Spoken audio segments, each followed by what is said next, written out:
This is Viva Fry. I'm Dr. Peter McCullough. This is Tom Luongo. This is Chuck Prodnick. This is Alex Kreiner. Hey, this is Brad Wall. This is JP Sears. Hi, this is Frank Peretti. This is Tammy Peterson. This is Danielle Smith. This is James Lindsay. Hey, this is Brett Kissel, and you're listening to the Shaun Newman Podcast. Welcome to the podcast, folks. Happy Wednesday. How's everybody doing today? Ooh, let's talk a little junk silver, shall we? Or are we on this side? I like to call it a little change in your pocket, because we're talking about old circulation coins like dimes, quarters, half dollars, and dollars from back before our government debased our money and totally started screwing us over. Yeah.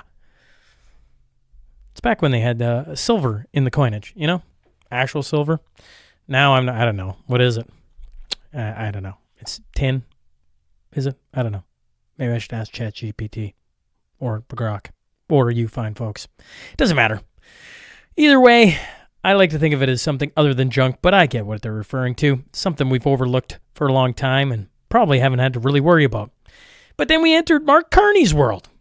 And now an election on April 28th. And we are all hoping it goes one way or the other. Maybe you're hoping for Carney, maybe you're not. I don't know.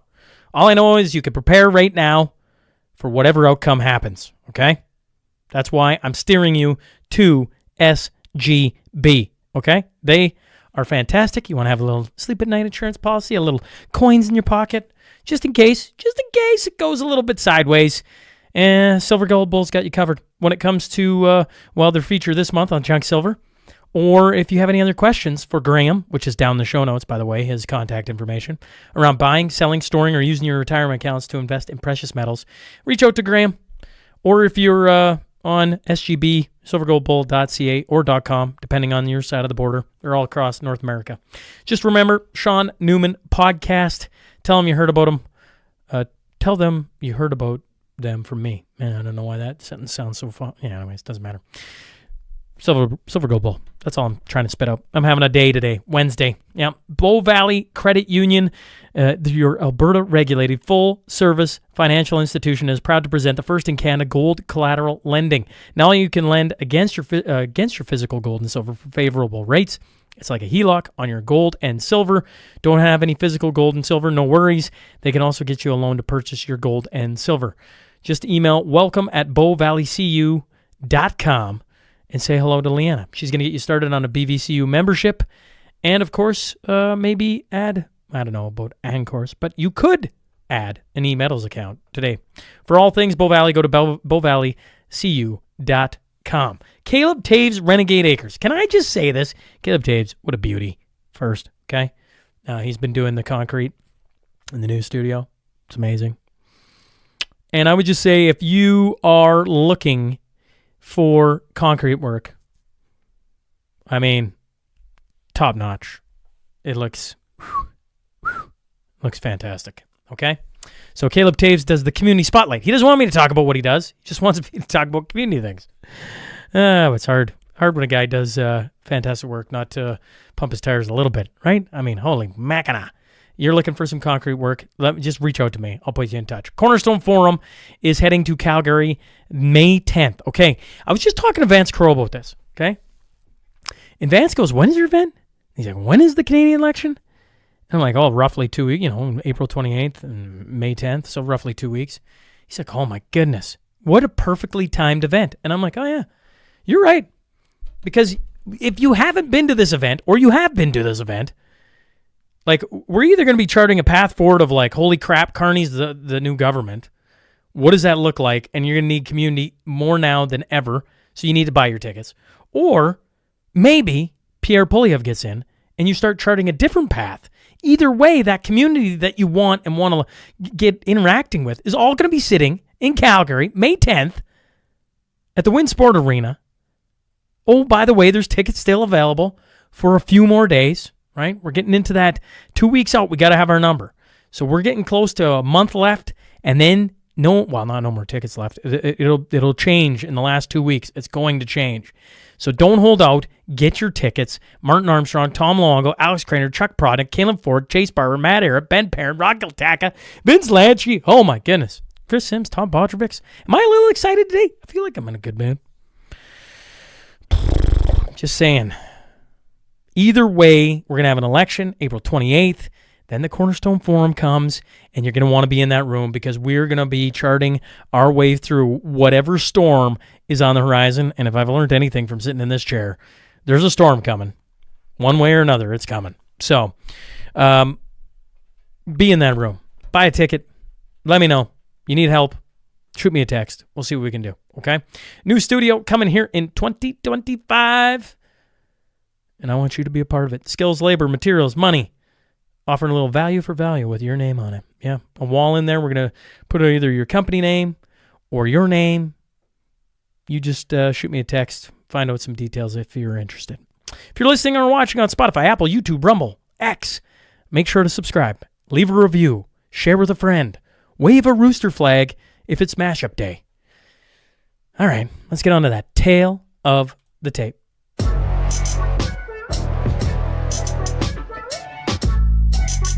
He's a prominent lawyer based in St. Albert, Alberta, known for his extensive experience in cases involving land, environmental issues, oil and gas, water compensation, and constitutional law. He's been a practicing lawyer for over 25 years. I'm talking about Keith Wilson. So buckle up. Here we go.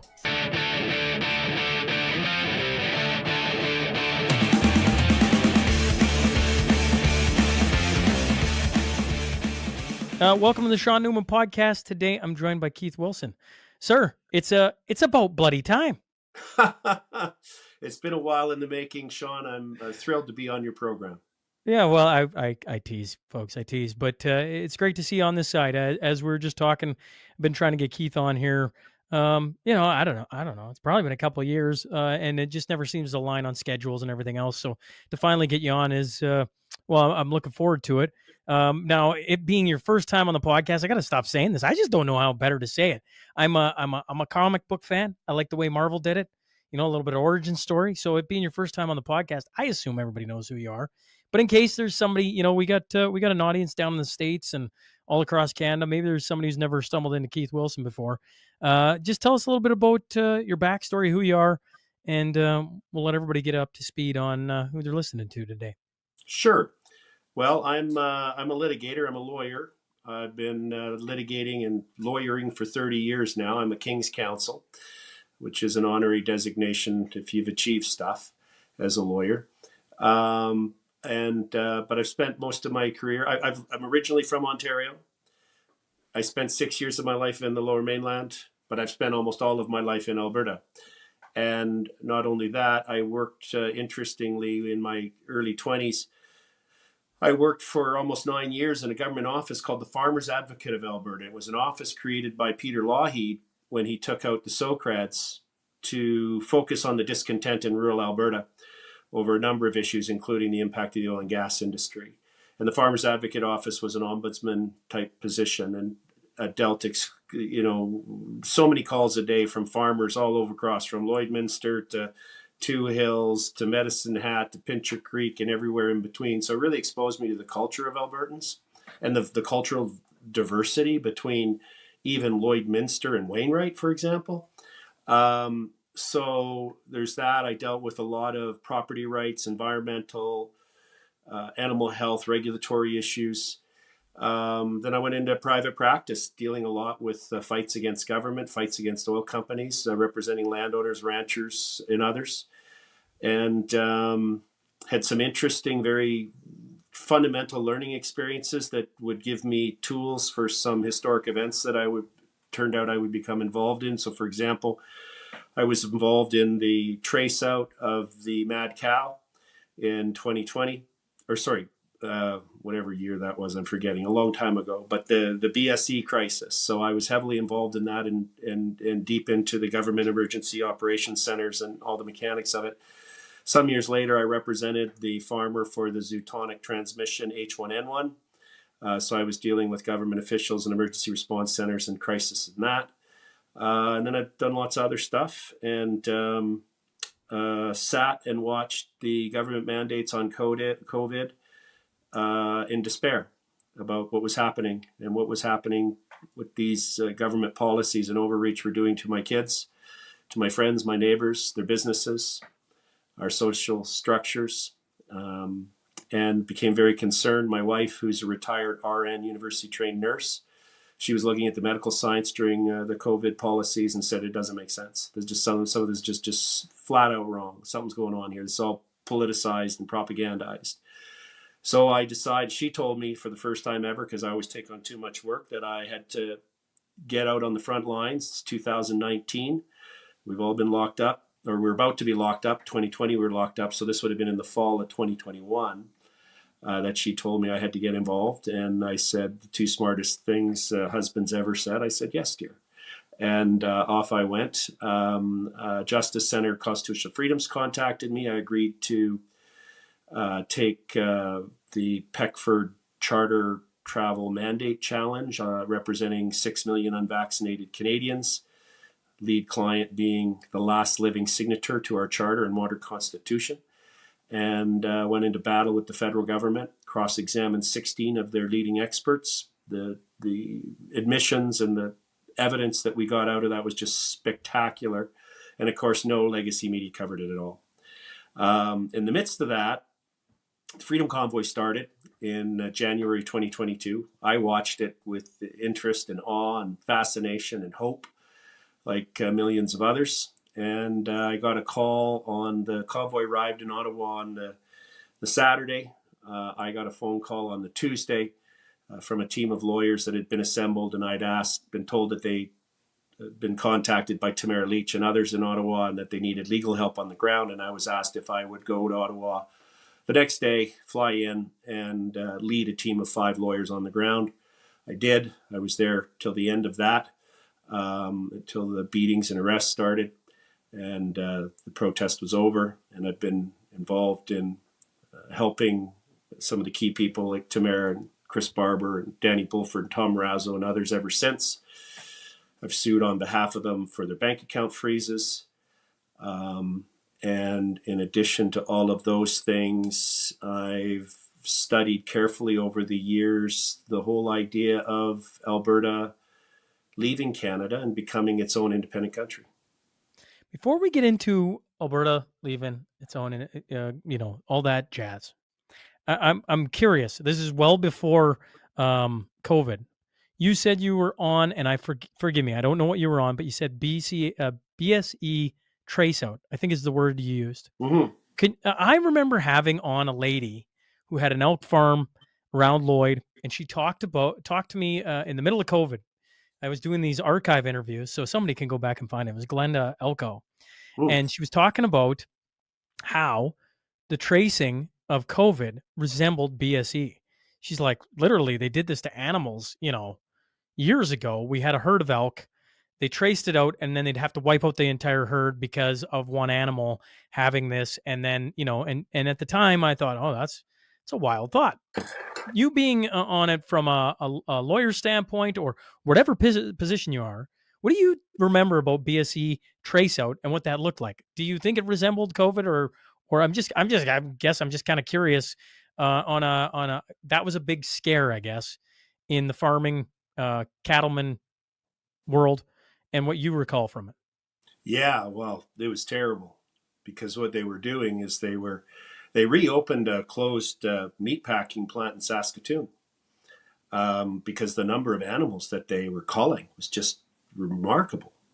And so the CFIA inspectors and the trace out people and all the different government officials that were in their emergency operations center, they were using a really peculiar overreactive trace out method, which I had to convince them was wrong. And fortunately I did.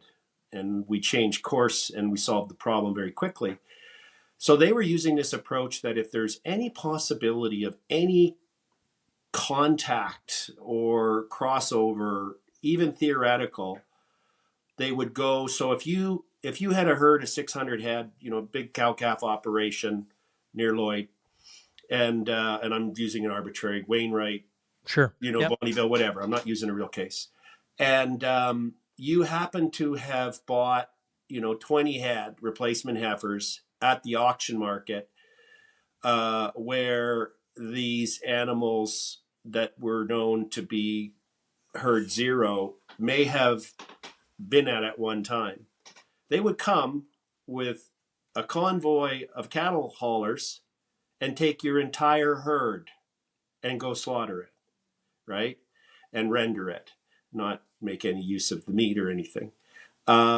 And so I took the approach. I still remember when they made their announcement after they adopted the report that I was involved in doing. We worked through the night on it because the international investigators were coming the next day to decide whether they're going to start to reopen some of the borders. And if we could show that we'd properly traced and tracked and contained, then we could get some of the borders open. So anyway, we used a deductive logic approach of identifying every positive animal from the herd and tracking them down. So if we could physically lay hands on or evidence of it, so we used the brands. I was legal counsel for Livestock Identification Services, the brand inspection service at the time. And we activated an emergency response center in their head office in Calgary. So what we did was, I still remember I got a call, it was near Grimshaw, and they were down to one animal they couldn't find. And they were scouring and on horseback and everything else. And they found this dead animal rotting in a slough. But the brand side was underwater. And they said, we're pretty sure it's it. It meets the description, but we can't see the brand. They said, do we got to go take it out? I said, you're going in, man. Sorry for the maggots, but you're going in. So yeah, we accounted for every animal, which meant they didn't have to do this explosive, overreacting drift net approach. So I do see the similarities to the overreaction of COVID. You know, as many medical experts and epidemiologists and public health experts have said, this is the first time we quarantined the healthy. So there was a parallel. When you look back at that, or when you're walking in, and I forgive me, it sounds like it's almost the 11th hour. You know, you walk in and are brought a part of trying to track down and find a way to give them a good case for opening borders back up. Exactly. Why do you think they went to just theoretical contact? Were people just panicked that all of a sudden this plague was coming to Canada and it was gonna I was too young to remember BSE. I remember I want to say my dad and some of the neighbors being really concerned about it, more so from them showing up with cattle haulers and taking away your entire herd than them actually having BSE, right? Yeah. Why? And I don't know if you have an answer to this, just curiosity's sake. When you walked in, what was the big worry about getting theoretical contact? What a wild thought process. Well, I mean, you get the group think in there. These are a lot of them are bureaucrats, and there's a reason.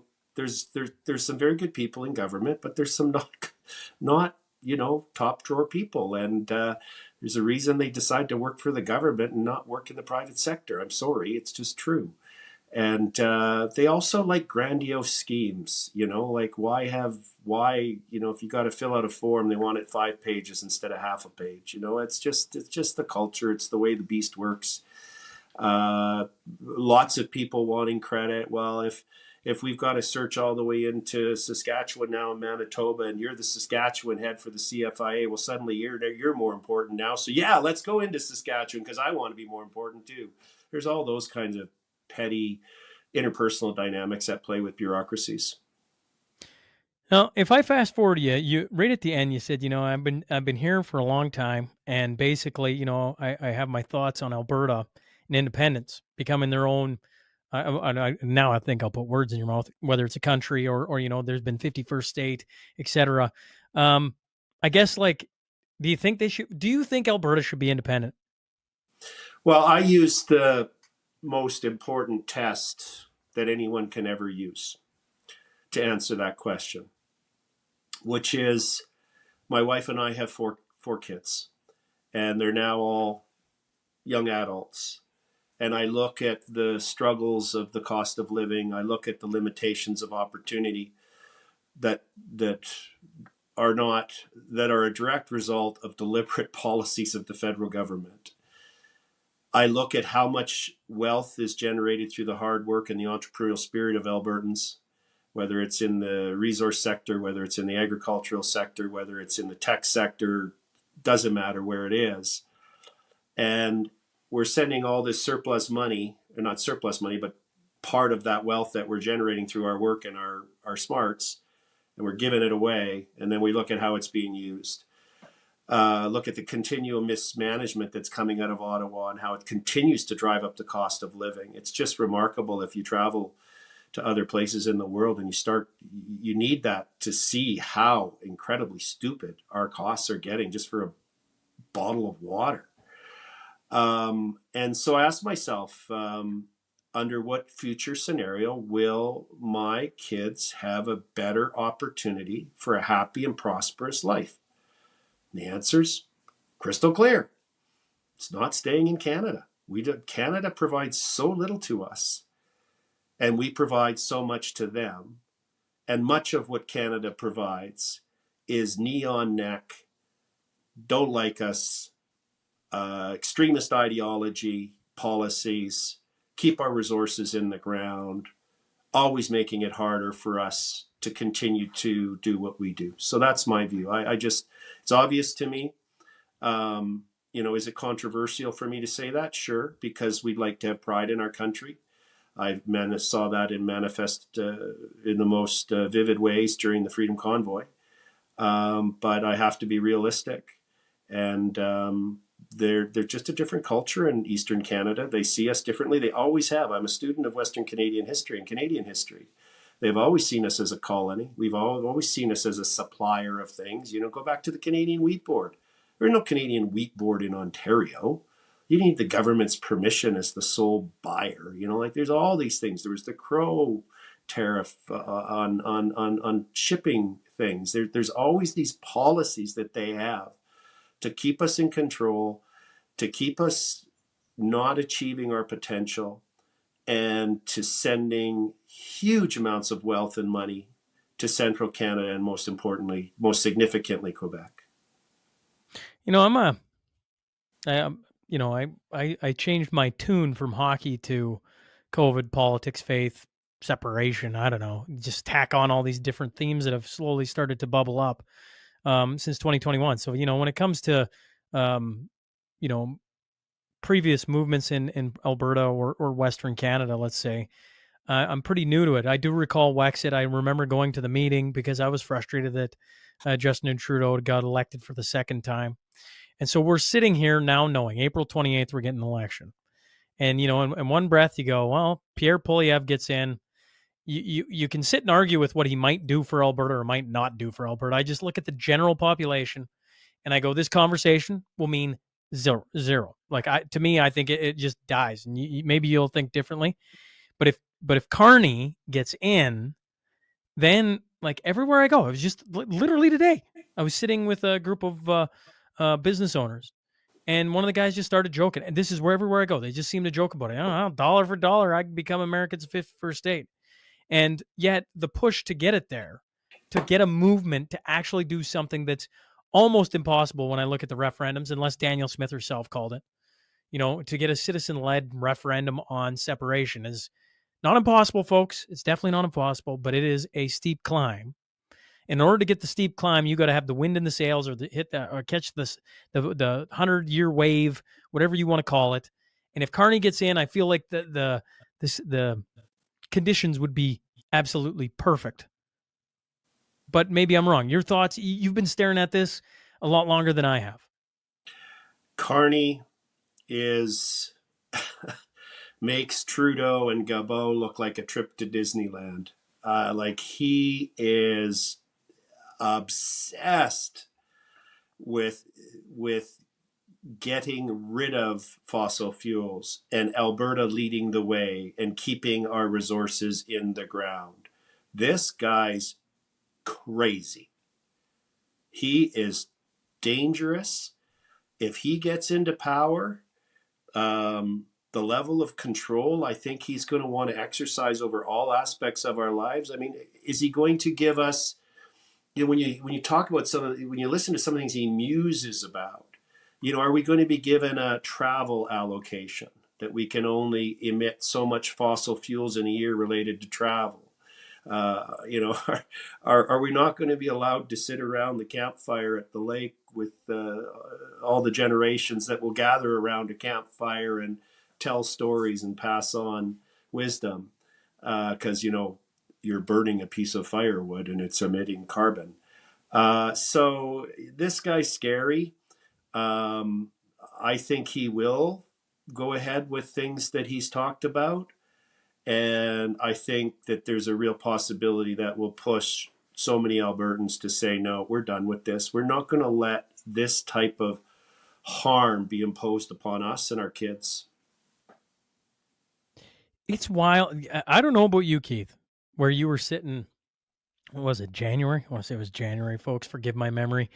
Of like, it just seemed like, we were in an argument on whether Pierre Poilievre was going to walk in day one and axe the tax and, defund the CBC and on and on and on. And people were upset about different things that, he was and wasn't going to do. And, his ties to other things and,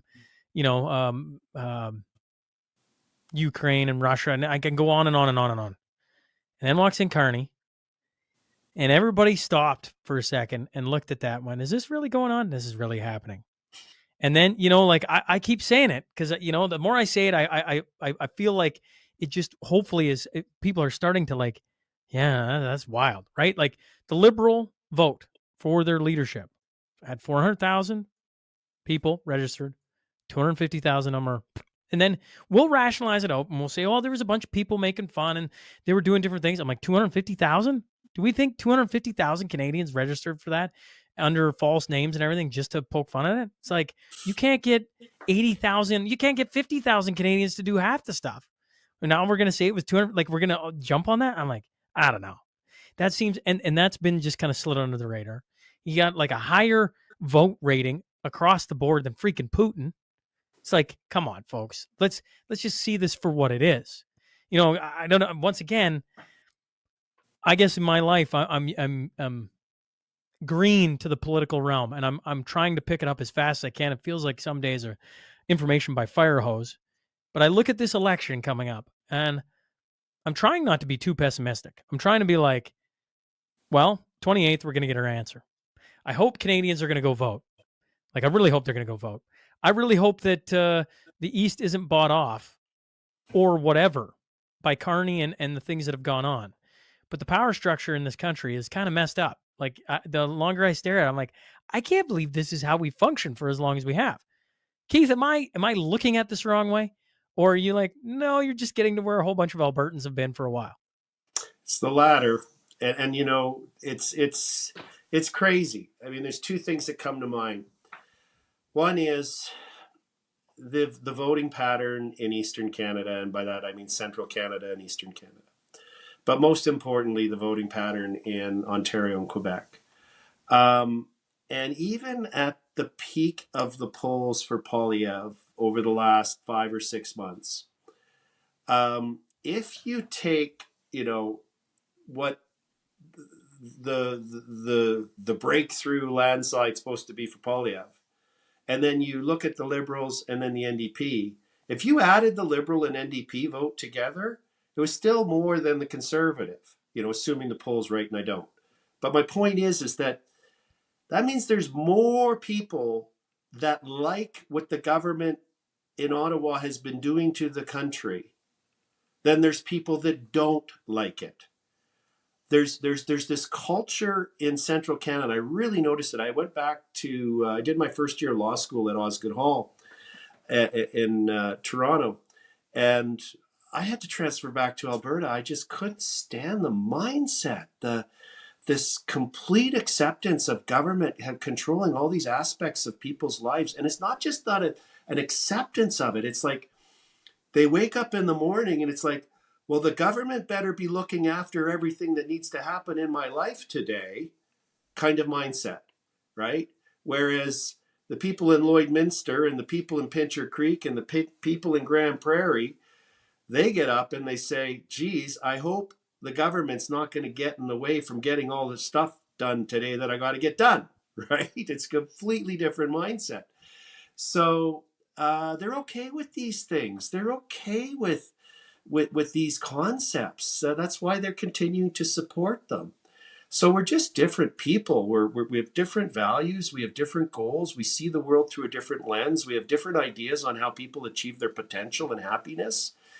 And that's existed for a very long time. And And so that's my one comment. The other thing about the voting, you gave the example of what happened to 250,000 votes for the federal leadership, is the Liberals have so spectacularly corrupted all of our key institutions.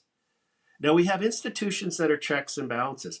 And the way they've worked traditionally in Canada and other modern democracies is not all the checks and balances have to work, right? It's just one or two of them will work and they'll catch a problem. So, for example, we have so many scandals. Like, it's remarkable. It's not even almost newsworthy, It's like, oh yeah, another scandal.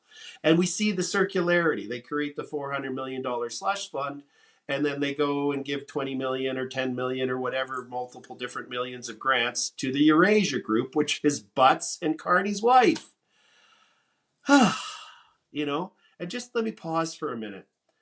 The analogy I like to use is the corruption and the scandals that used to happen from time to time in all governments of all political persuasions were like the guy going into the corner grocery store and with a big coat on and looking around when everybody's busy at the till and grabbing some chocolate bars, sneak them in his pocket, and maybe buying a bottle of water and leaving the store.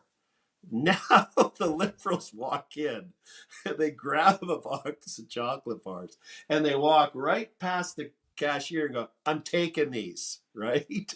Like, they don't even seem to care when they announce these various things that we know are just leading into one scandal to the next. I might even say it's worse than that. Obviously that's bad. I don't mean to not like, but like, you look at, I just had on Sam Cooper and does great work. Oh yeah, and we got talking about it. To me, and maybe I'm wrong on this. Hey, some liberal will listen to this and be like, Shaun, what about this liberal person? But when I look at the Liberal Party of Canada, the federal party, it's almost like they're attracting criminals and welcoming them into their ranks. Hey, you're going to come run with us? Great. Let's do it. Let's get in there and let's take as much money as we can. And I was having this discussion with a friend earlier that, you watch the Conservative Party and they have not been exactly on the up and up on a lot of different things. But they're, from my eyes, some of it's like, oh, you said that. No, we can't have you in here because, then they'll play this card on us and we can't do that. Whereas the Liberals are like, well, looks like you stole $1 million. Come on in. This is the party for you. And when I'm watching this federal election play out, I'm like, it's literally the mob, the mafia, the cartel, whatever you want to call it, running for the government of Canada and having a shot. I'm like, that makes zero sense to me unless it's all smoke and mirrors and Canada's going to come out on the 28th and they're just going to vote in Pierre and be done with it. I mean, I could be wrong. Maybe the PPC is going to steal a seat or two, but it doesn't look like that. It doesn't feel like that. I shouldn't say it doesn't look like that. It doesn't feel like that. Sorry, PPC. I just, like, when I look at this, it looks like the mob is running the Liberal Party. So if that were true, how could it come to be? And one of the things that used to happen, you might remember a long time ago, there was the orange juice scandal where Bev Yoda, a cabinet minister in the Harper government, some receipt showed up and she'd paid $15 or $25 at some hotel for a glass of orange juice. And there was such an outrage at the misuse and the taking advantage of taxpayer dollars that she had to resign. Okay? Well, why did that happen? It happened because we had a very strong, effective vocal opposition, both on either side. We had the Liberals being vocal opposition to the Conservative government that had the orange juice scandal, and we had the NDP and probably maybe the Greens a little bit. Well, we know what's happened with oppositions. Singh, he sold his soul for his pension. He sold out the country and his party for his pension and his next Gucci watch or Gucci bag or Rolex watch, I meant to say. You know what I'm saying? The Maserati. He probably does have a Gucci bag, Keith. Come on. Well, he does have a Gucci bag. There's pictures of it with him wearing his Rolex, getting in his Maserati. He's a man of the people, because we all have those. So you've got that. But then the news media would be relentless. They would chase down that minister when she's going to some announcement or some other event. What about the orange juice? What about the orange juice? What about the orange juice? And now the opposition, or so that's another check and balance, is the legacy media. Well, they don't do it. And of course they don't do it. I've had discussions with very capable reporters with, Globe and Mail or National Post or whatever, Toronto Star, CBC, CTV, Global, I keep going. And, I remember they interviewed me one time right after I got back from Ottawa on the Freedom Convoy. And I gave the guy like an hour and 40 minutes and answered all his questions behind the scenes. And I said to him at the end, I said, you're not going to write a story on this. And he said, yeah, I am. I said, well, your editor's going to not let you publish it. Because I said, if you cover a third of what I said, you're going to make the convoy look not bad.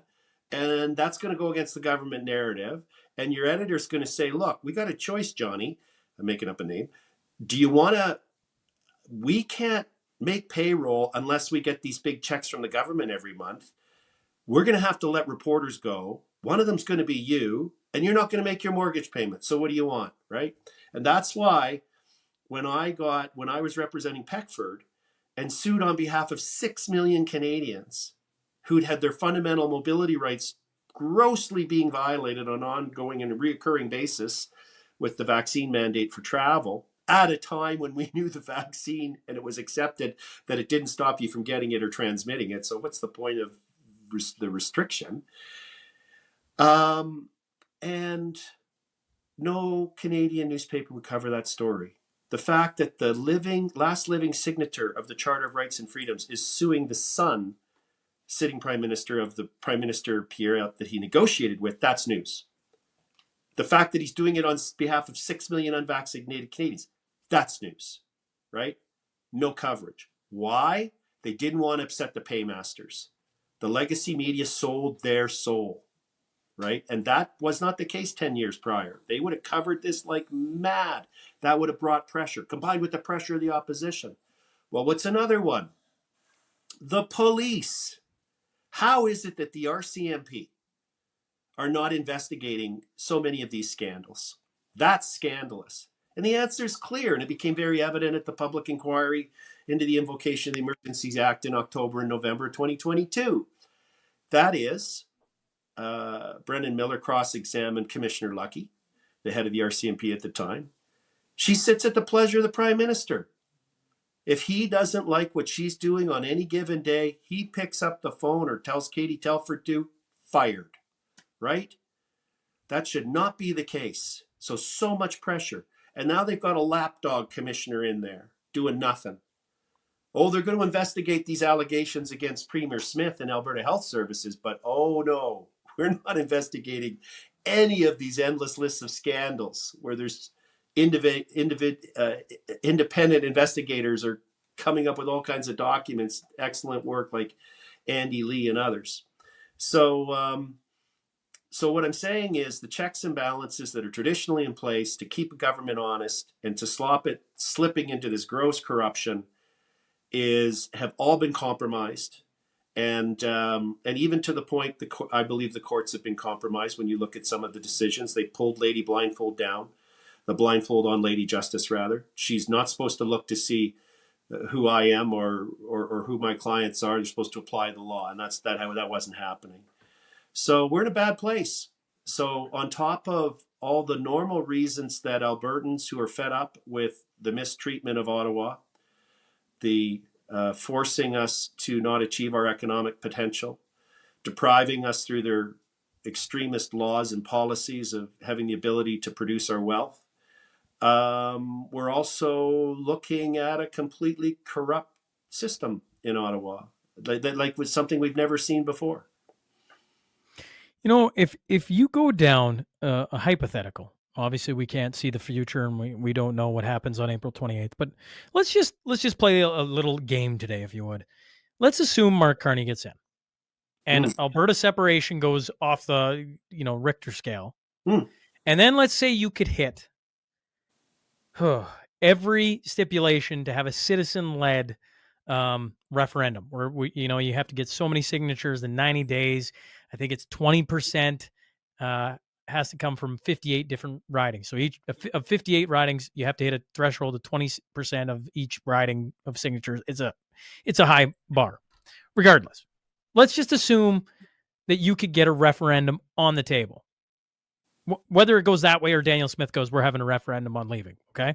Let's either way, it doesn't matter. What do you think would be the biggest, I don't know. I don't know, opposition? Is it just going to be media?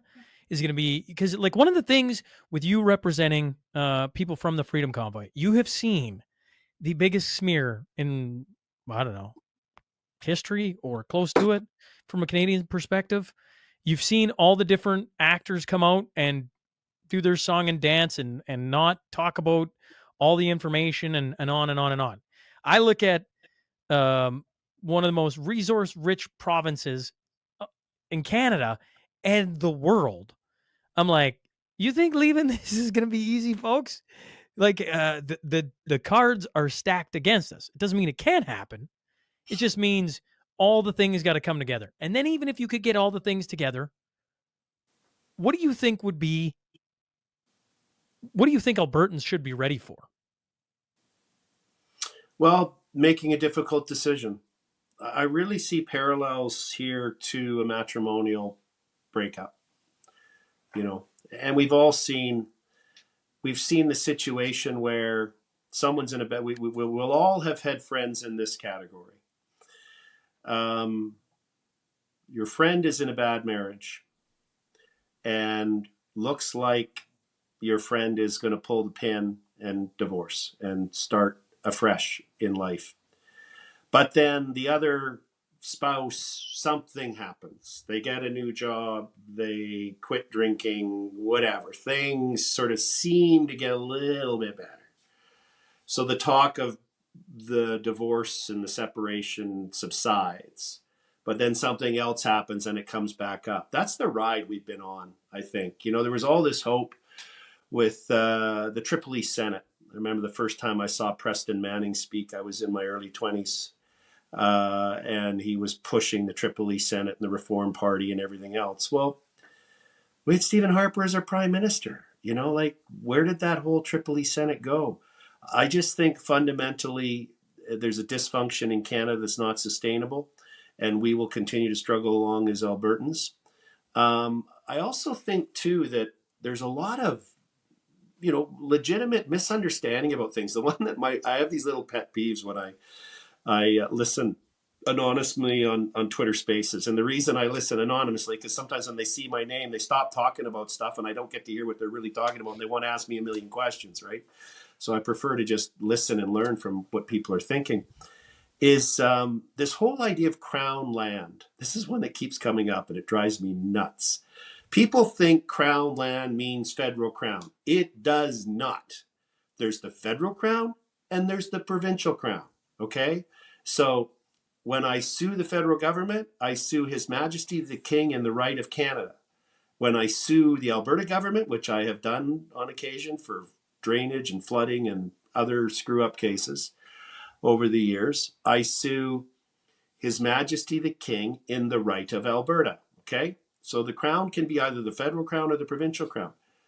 Almost all of our land in Alberta is crown land, outside of deeded areas. The white areas, we call it, because that's how it appears on the map. Historical, white meaning the settled area.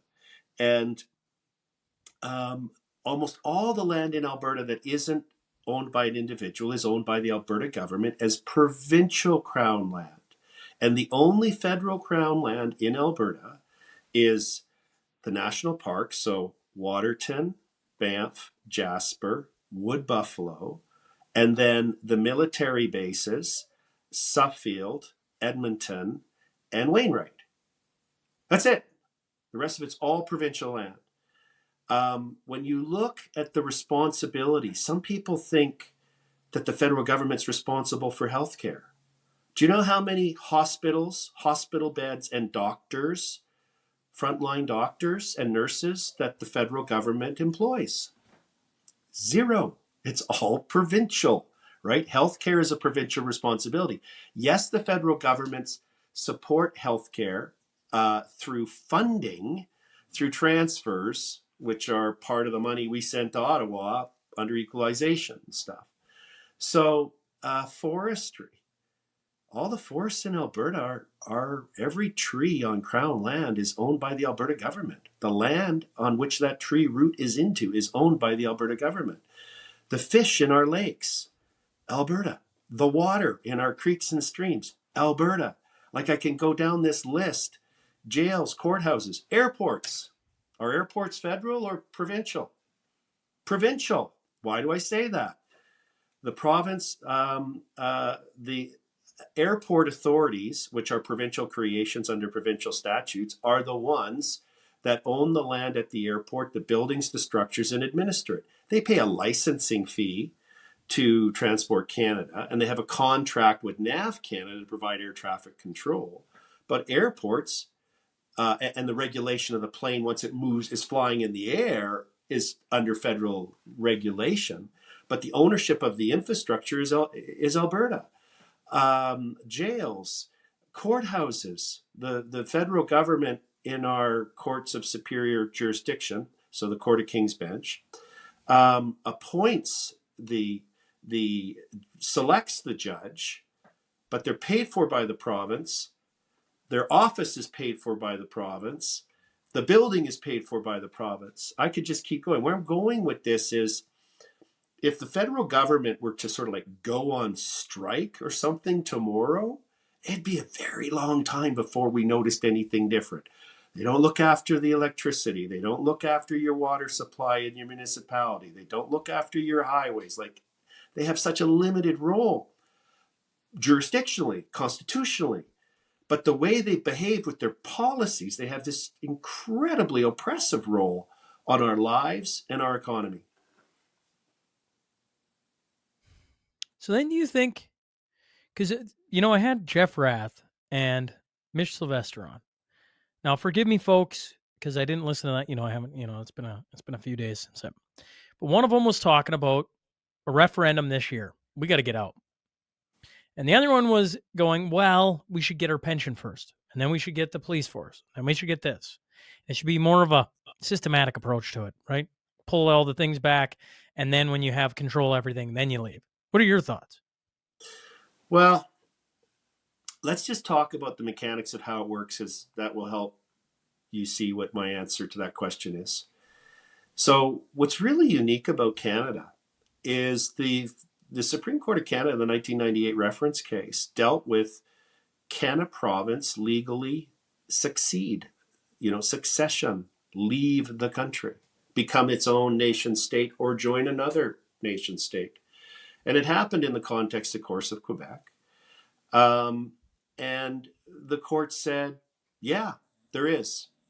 And in fact, once there's a referendum held by a province on a clear question of becoming independent and a clear majority vote in favor, then here's where it gets really interesting. All the other parties, because some people will say, well, you'll never get an amendment because the amending formula. The amending formula doesn't matter at that point, because we're not trying to get along anymore. Alberta's not asking to amend the Constitution. We want nothing to do with the Canadian Constitution anymore.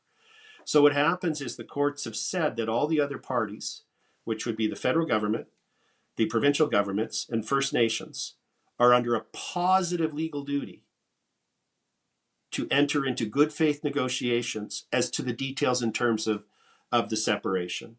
Much like if your friends are getting divorced and your buddy says to you, yeah, well, I'm supposed to go down to court and they're telling me I got to do this, but I ain't doing nothing, man. I'm ignoring them. It's like, well, how's that going to work out for you, right? So in other words, it's just not an option to say, well, I don't like this process, so I'm not participating. That wasn't the question. So there will be lots of litigation within the litigation, but the bottom line is the courts have made it clear that they will just not let these things not be resolved. The parties have to enter in. So let's use the First Nations as an example. They're going to be faced with a number of choices. There's a lot of First Nations that aren't happy being ruled, under the thumb of Ottawa. They haven't been a great controller of their lives. A lot of them don't like it, right? They're not the best at supplying water and nice homes. We've seen that. So the First Nations would have a whole series of options. One is they could take their reserve and cut it out, and that'll still be Canada. They'll have to cross through Alberta, to get to the rest of Canada, but that's completely possible. We have these enclaves of countries around the world. There's a number of examples of them. Another option would be the government of Alberta as a nation state could just say, that same agreement you have with Ottawa, we will now deliver on. That's simple. Flip of a switch. Instead of flying to Ottawa for meetings, you're going to go to Edmonton, right? And a third one would be they renegotiate their treaties. That's something, whenever you enter into an agreement with a party, one of the things that you can always do with that party is both of you decide there's a better way. So there'll be a number of options there. This idea that the First Nations will have a veto and that's the end of it. No, that's not what the Supreme Court of Canada said. That's not the law. So that negotiation would take place. Given our incredible wealth, our natural resources, our oil and gas, and the continuing and growing demand for them around the world, we're going to be in a hell of a good negotiating position.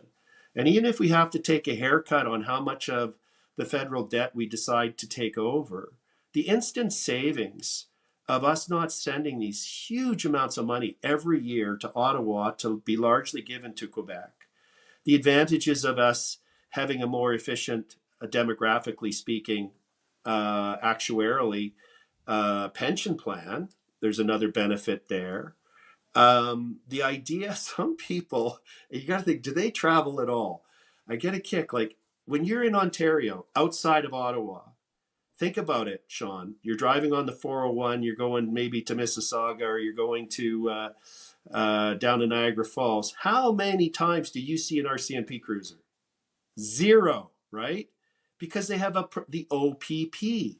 So the normal hierarchy in a Canadian system is having the RCMP in Western Canada is a complete anomaly. It's like it's a patch job. Normally you have your municipal police, and then you have your provincial police, and your provincial police will fill in for municipal police in communities that are too small. So like Athabasca or Wainwright's RCMP, yeah. So or Lloydminster's RCMP. So if they decide to have their own municipal force, that's fine. Like the city of Lacombe has its own police force. Lacombe. So where I'm going with this is, in Ontario, they have their municipal police and then they have their provincial police. And they only use the RCMP for the rarest of things. They have a very narrow role. Well, we can do the same thing here. So in other words, if Alberta became a province, there wouldn't be a lot of work to make these things work. You would send an offer out to the RCMP saying, on this date, Alberta becomes a province. We're creating this new, the Alberta Police. We're offering you a job, same terms as you have today. Tell us your uniform size, so we can get you the new uniform. It's not like we'd have to tear down police stations and rebuild one. So I think when you break down all of these different pieces, it actually can be done far easier than one might think. I think if Carney gets in, the question is going to be so obvious and so stark. It's not going to be a matter of tweaking with institutions like the Canadian, or like the pension, the Canadian Pension Plan, or EI, or police. As much as I support all of those things, I think we're going to be faced with a very serious question about, do we want to go into left-wing extremist government that is hell-bent on harming us and our kids and their future and their opportunities, or not? And if we don't, I think the support for a referendum will be strong. And then on top of that, I used to joke years ago, not that many years ago, that boy, wouldn't it be neat if those of us who think Alberta would be better off as an independent country could get Trump interested. And then all of a sudden he's like, hey, 51st state. And I only think there's some really interesting, far out there, eccentric groups out there right now They're like, oh no, it's got to be done at the. There is no way you're going to get every province to agree to join the United States. I think there's a possibility you could get Alberta and Saskatchewan to agree to join the United States. And interestingly, the legal vehicle through which these decisions are made is provincial through referendum, as we've discussed with the Supreme Court of Canada decision, the reference case, and the subsequent Clarity Act. So we are in fascinating times because not only are we fed up and want out of this bad marriage, this abusive, exploitive marriage that we have with Canada, we have a suitor who very much sees us for our true potential and how much Albertans have to offer and is saying, hey, hi, hi, Alberta, Donald Trump here.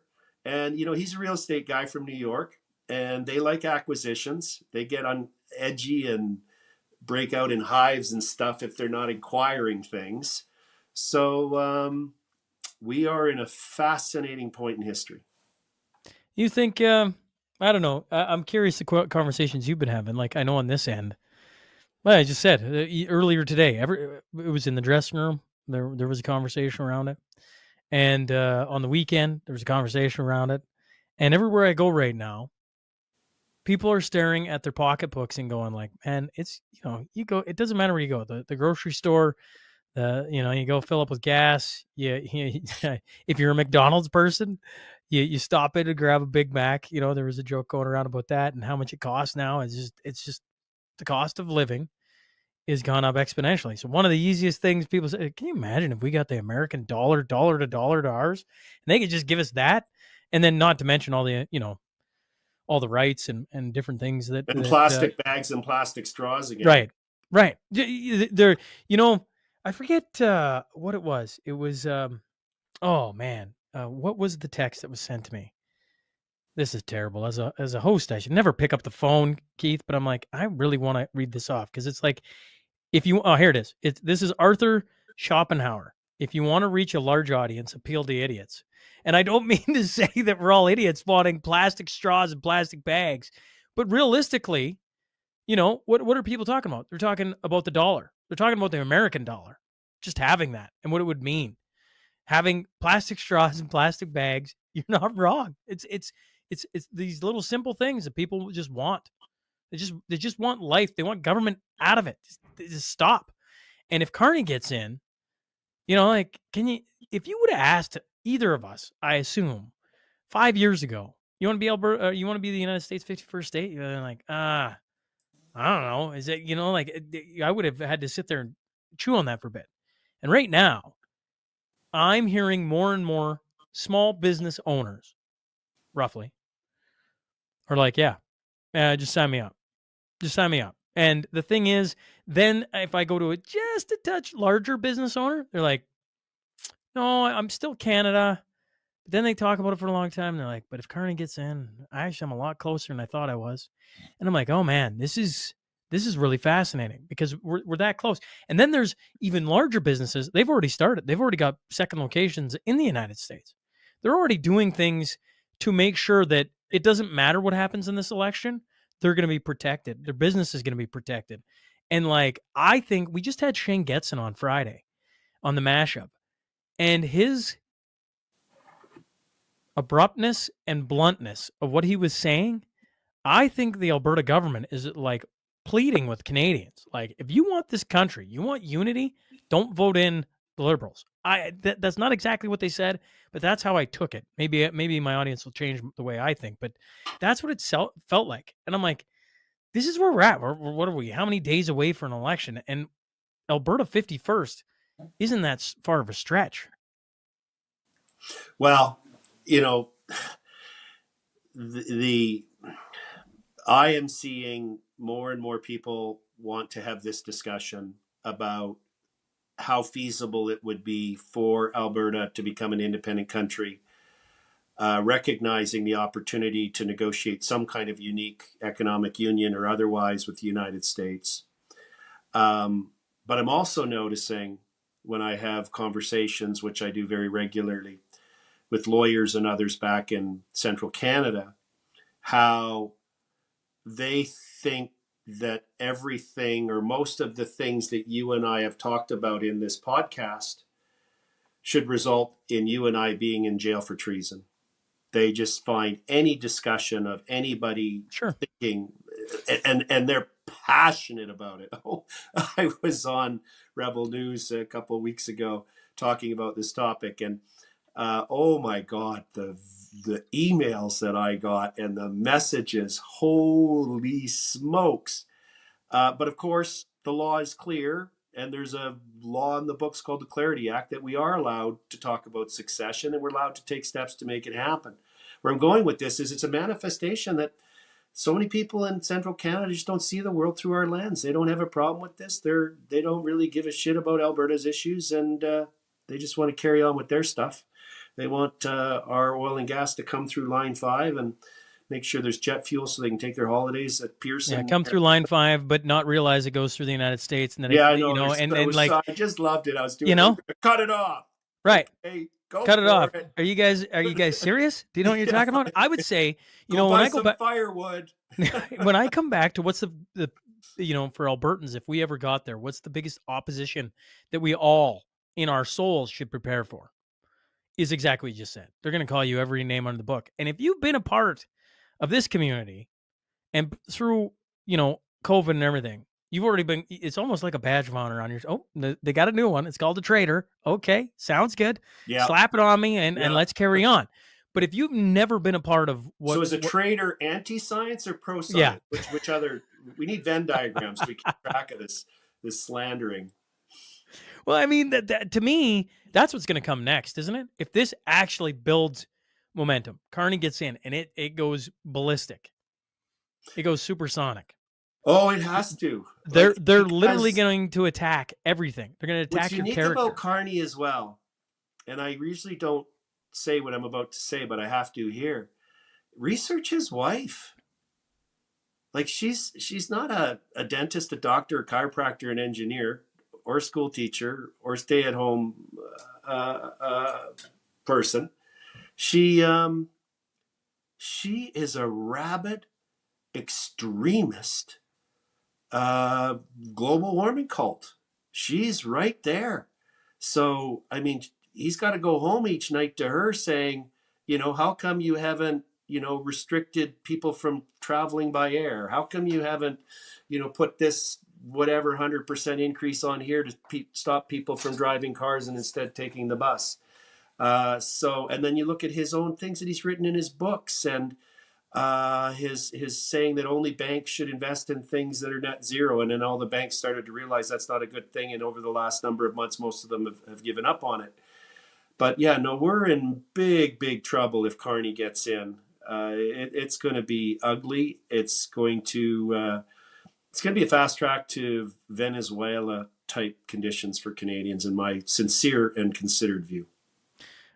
Keith, I appreciate you hopping on with just a couple minutes left. Is there any final thoughts you'd have for, I don't know, Albertans, Canadians, whether it's the separation conversation that is, or whether it's the election coming up? Anything on the top of your mind, or you want to make sure that people know about? I would be this: the road ahead for Alberta to have a prosperous future for our children and our grandchildren is actually not that complicated. I listen to people on these spaces and they say, oh, you got to invoke some treaty of this, and then you got to get 16 people in the Senate. And then it's like, no, it's not that complicated. We're unique. The Supreme Court of Canada has ruled and laid out the clear steps, the pathway. The federal statutes in place. The provincial statutes are in place in at least Alberta. And it really comes down to people thinking about what situation they would be better off for them and their children, and the mechanisms to make it happen. I think the disruption to people's daily lives would be minimal. There's still going to be airports. There's still going to be police. There's still going to be this, that. You're still going to be able to bank, all of these things. I think people need to not get distracted by the details and the confusion and the shoutings from the sidelines that will get increasingly louder. and understand that there is a clear, logical, legal pathway to make this happen. It's a big decision, but we're in an abusive relationship and it needs to come to an end. Just one final thought for me then, or one final question maybe. When you talk about it being like simple, I enjoy that. I enjoy that you're trying to straighten out the bends in the road. Listen, folks, this is what it is. It's a clear question, clear majority, and then it triggers a whole bunch of things. Don't get caught up in the details. The one detail I am very curious about, though, Sure. in order to get to where we have, and I don't know why I'm pointing at for the people who can't see it, never mind. In order to get to the clear question and then the clear majority, you have to have a referendum called. And I understand. Can Danielle Smith call a referendum tomorrow on separation? Can she do that? Yes. So Danielle Smith doesn't need any like, obviously she's going to need the ground support. Let me be very precise. Yes. Under our provincial referendum legislation, the Lieutenant Governor and Council, which is the fancy name for the cabinet, so all the cabinet ministers sitting around the table, chaired by the Premier, she can call a cabinet meeting. She can send out a message and say, we're having a cabinet meeting at 7 p.m. this evening. And they will all assemble, and she could say, I want us to agree that we're going to hold a referendum on succession. And all in favor, passes, order in council is issued, and then they work out the details. Now, interestingly, we have municipal elections coming scheduled in October. And that's ideally because you're mobilizing all of your voting infrastructure. So, yes. And that's when we did it before, when we did it on equalization. It was done in conjunction with a municipal election, if my memory serves me right on that. But in any event, regardless, the opportunity for a very low cost, you're already assembling all the polling stations. Everybody's already going there, lining up and going to check. It's just one more box they're going to check to vote on. And so, yeah, that she doesn't have to recall the legislature, or the legislature's sitting. She doesn't have to pass a bill. I know someone had something on Twitter over the weekend about some bill. They could do that, but they don't need to because they already have one that is specifically designed for constitutional questions expressly. So that would be the step if the Premier decides, and she's made it clear. She made some very bold statements this past week. Well, and then I add that into Shane Getson being on the show, and I put those two things together, and you know, I'm just reading between the lines. I'm like, if there is a clear way that she can, that you're pointing out, boom, she could do it. Then you need a clear question, clear majority. What would be your clear question? If you were writing the question, what would you have as the clear question? Well, I have penned it out in the past. I don't have it handy. It's something you'd want to give a lot of thought to, and I don't want to just do it here, but it would be something along the lines of, do you support Alberta becoming an independent country? It'd be yes or no, right? It'd have to be something very clear what they're being asked. No qualifiers, no ifs, no conditions, just a very clear question. Yeah, that would be my answer to that. Man alive. You know, I'm glad you came on, Keith, because I bet you're like, I don't know, folks, is this the 7th conversation we've had around this? We've had a lot of different lawyers and just people on talking about this. Lots of people commenting on this conversation, right? It started out as Canada the 51st state. Is that even possible? And then it became a clear answer to, I think, Westerners that would be a terrible idea to join as one state, that is. And then of course that started to bubble and simmer, and all of a sudden this idea of Alberta 51st or Alberta, it's independent country, and you kind of get that, and then you start to get in, well, how is it even possible?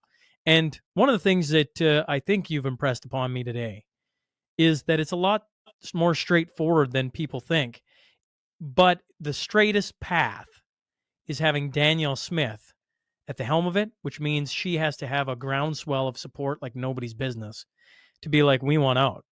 And I don't know exactly how a groundswell of support looks to a Premier, but I assume that's a flood of emails and everything else going to all the different constituencies and them seeing this play out across, what is it, the 87 ridings? I think it is 87. I'm pretty sure on that. I think it's Sidney Crosby.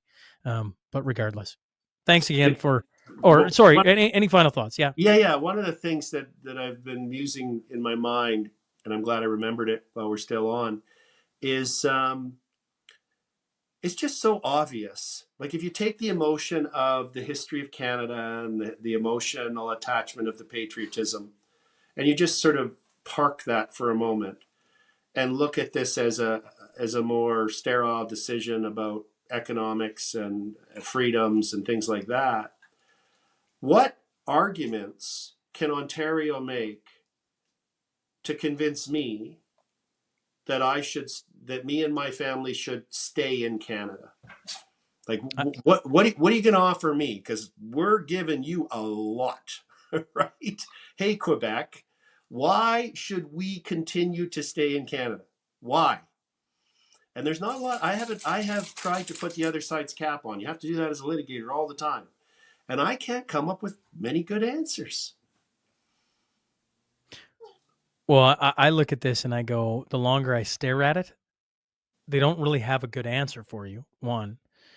But two, when it comes to media and what we're seeing outplay right now with Donald Trump and the tariffs and Team Canada and the Team Canada response and elbows up, and now Carney's got the commercial with Mike Myers, and like all this, we're all Canada now. We went from a hate symbol to wrap ourselves in that warm Canadian flag because we're all Canadian now. That is what you're going to be up against. Like, it's not what they can offer you. It's what they can do to you until it's done. And they will exercise, from what my eyes are, Keith, and maybe you can talk me off this ledge, or at least this position, that like you go down this road, you're going to face the machine. And the machine has chewed up friends of mine, that friends of, I think, a lot of ours that stood up for a lot of the things that we believe in. And you're representing a few of those, but you rattled them all off at the start of the show. And Tamara Leach and Chris Barber, they're friends of the show. Danny Bulford, friend of the show. Tom Razzo, friends of the show. And you go like, you want to separate?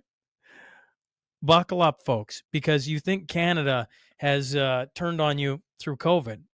I'm no longer naive to this. You want to go take away the bread and butter of a country? You best buckle up, because it is going to be an absolute information war until it's done. And even when it's done, I don't think it's done. So I appreciate you making it straight, though. To me, I think you're laying out, like, Carney gets in. You just need the ground support, which will naturally happen, to push on Daniel Smith, to time it out with the municipal elections. And maybe you could have a question this year. Maybe Jeff Rath isn't wrong. That to me makes a lot of sense. And in a world where I sit and talk to way too many people, at times it gets more confusing. And you come on and you're like, I don't know what to think of that. And today you've straightened a few things for me. Well, thank you. That's very kind feedback. Hopefully this isn't the only time you ever grace the show, but appreciate you finally getting on. It's been long overdue, and appreciate you hopping on, Keith. Thanks for having me